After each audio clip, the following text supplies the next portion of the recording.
August 1న Alluri Sitaramaraju అంతర్జాతీయ విమానాశ్రయం ప్రధాని మోదీ జాతికి అంకితం చేయబోతున్నారని మంత్రి పార్థసారథి తెలిపారు.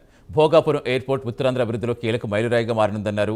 సీఎం చంద్రబాబు విజన్ తెలుగు జాతి ఎప్పటికీ గుర్తుంచుకుంటుందని పార్థసారథి అన్నారు.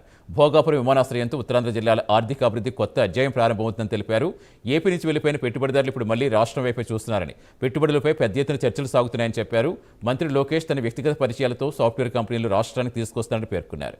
భవిష్యత్తులో భోగాపురం ఎయిర్పోర్ట్ మరింత విస్తరించి ఉత్తరాంధ్రను పెద్ద ఆర్థిక కేంద్రంగా మారుస్తుందని తెలిపారు.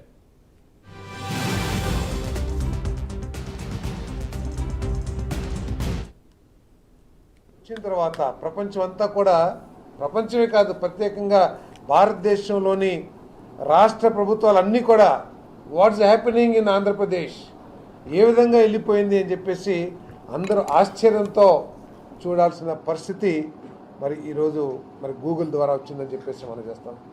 అంతేకాదు 5th జనరేషన్ ఫైటర్ ఎయిర్క్రాఫ్ట్ ఏదైతే ఉందో, కేంద్ర ప్రభుత్వం ఒక అటువంటి కర్మాగారాన్ని ఏర్పాటు చేయాలని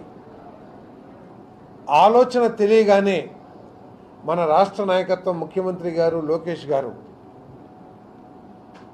ఏప్రిల్ 9వ తారీఖున ప్రారంభించి మే 13, 14 తారీఖుల కల్లా శంకుస్థాపన చేసి ల్యాండ్ ఎక్విజిషన్ పూర్తి చేసి కేంద్ర ప్రభుత్వానికి అప్పచెప్పారంటే ఈ రాష్ట్రంలో ఎటువంటి స్పీడ్తో అభివృద్ధి జరుగుతుంది, ఎటువంటి స్పీడ్తో ఇన్వెస్టర్స్ని ఆకర్షిస్తున్నారో అందరూ కూడా అర్థం చేసుకోవాల్సిన పరిస్థితి వస్తుందని చెప్పేసి మనం చేస్తాం. గూగుల్ వచ్చిన తర్వాత ప్రపంచం అంతా కూడా